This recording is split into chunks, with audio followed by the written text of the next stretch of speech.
Hello everybody, back at working at the CHevelle today, and I made the realization that I might want a spare tire on the CHevelle. So my current trunk situation, which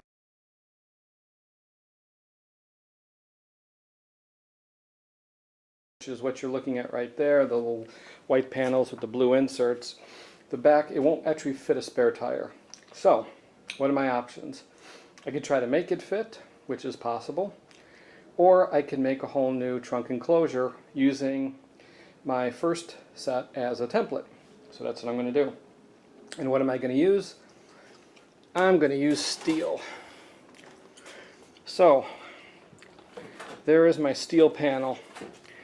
And sorry, I'm not going to show you cutting out this particular panel, but all I did is trace around it with the steel and cut it off using my rotary cutting tool. And I will show you how that rotary cutting tool works in the next few panels. So what am I going to do with that steel? What am I going to, I don't know, paint it, or am I going to put stickers all over it? Am I going to upholster it? Not sure yet. What my original theory is, paint it the aqua blue metallic and have the trunk match the exterior. That sounds reasonable. We'll see what turns out. So here is my trunk. I'm going to walk you over here. There's the mess that is my trunk. I'm still going to retain the original wood floor. I put some additional braces, which in the form of 1.5 by 1.5 square stock.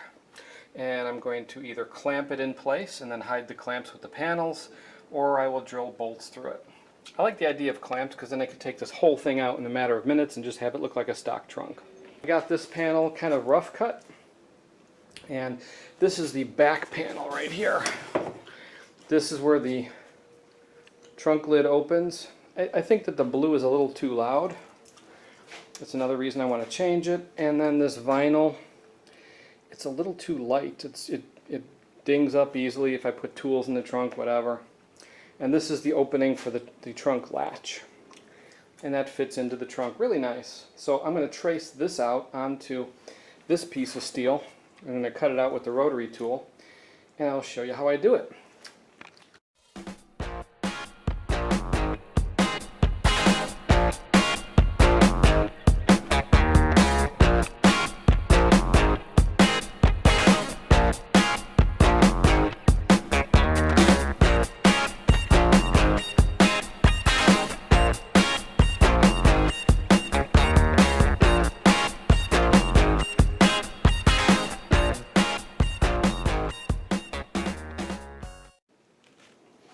Okay, I've marked off the cuts that I need.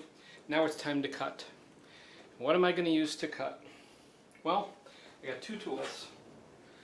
I have my Eastwood tin snips. These are really nice. You can get them from eastwood.com. No, they're not paying me to say that. I'm just saying these are really nice. They cut really well. Eastwood.com. They have everything for body work, metal work, all kinds of cool stuff. So really good guys. They even have classes. If there's a store in your town, you can go and take classes. But my other thing I'm going to use, now this is for longer cuts and bigger cuts and straight. They have to be pretty straight cuts. Is this baby. Now no one's ever seen this tool before, I'm guessing. This is a Black & Decker variable speed reversing rotary power cutter. Number 7975. I don't know if you can read that.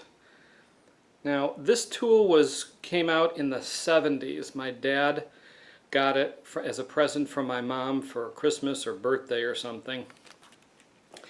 And in the 70s, safety was not #1 priority. The way it works is these two rotating blades pretty much pinch to death a piece of metal and snip it and shear it. But if you get your finger in there, it'll do the same thing to your finger.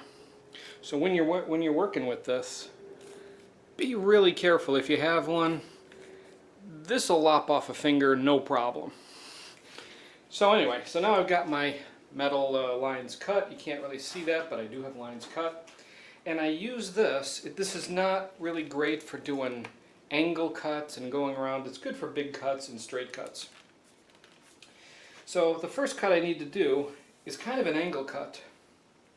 So I might just use my tin snips or something else for that. This cut is multiple straight cuts. I need to make like a U.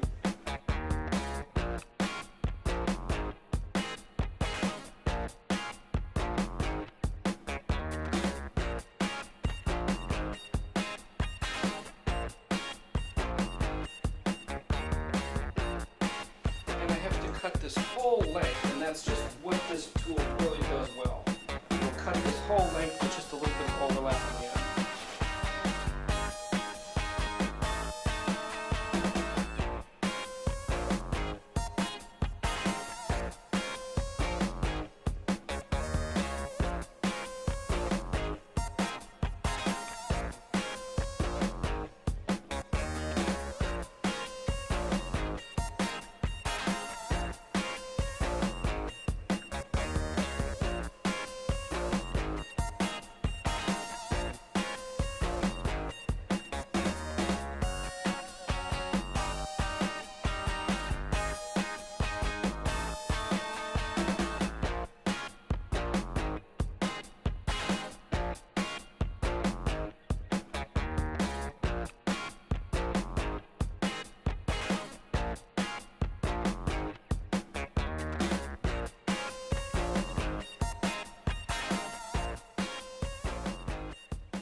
Okay, it's been a while since I videoed.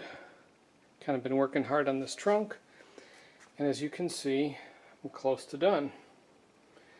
So when you last saw the trunk, I had done this piece of metal which wraps around the back and kind of boxes in the rear section where the taillights are.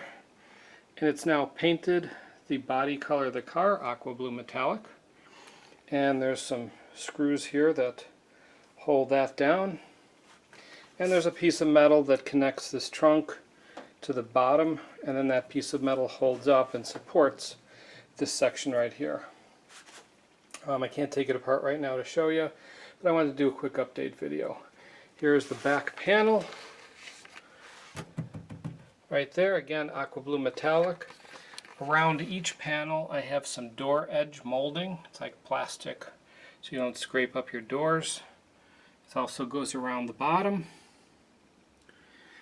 The floor is painted silver. I messed up that by putting a magnetic parts holder and it wrecked the paint. I'll fix that. Around each deck lid hinge I circled in chrome plated door wrap, door edge guard. And on the trunk lid, of course, I have lights, both sides, middle, and it's operated by this switch, so I can turn it off, turn it on to light it up. Now you notice there's one panel missing. Behind that panel is the control box for the dashboard. Why is it in the trunk? That's the only place I could fit it in. I was tired. So all the wires go to the trunk and then back out to the dash through a Cat 5 cable, which is a network cable for all you guys who aren't into computers. But anyway, so what I'm finishing up now, back outside here, I can move around a little bit, is that last panel. And what I'm doing, I painted it the aqua blue. I put a coat or two of clear on it. Now I'm sanding and buffing. I'm probably going to put another coat of clear because I think it needs another coat to fill in any imperfections. As you can see, I sanded a lot, but there's still a little bit of low spots. So I'm going to do maybe another coat and then another sanding and buffing and polishing. Then around each edge I'm going to put the black plastic door edge guard so that when I put the panels in and out it doesn't scratch up the paint job on all the other panels. So that's what I'm doing here.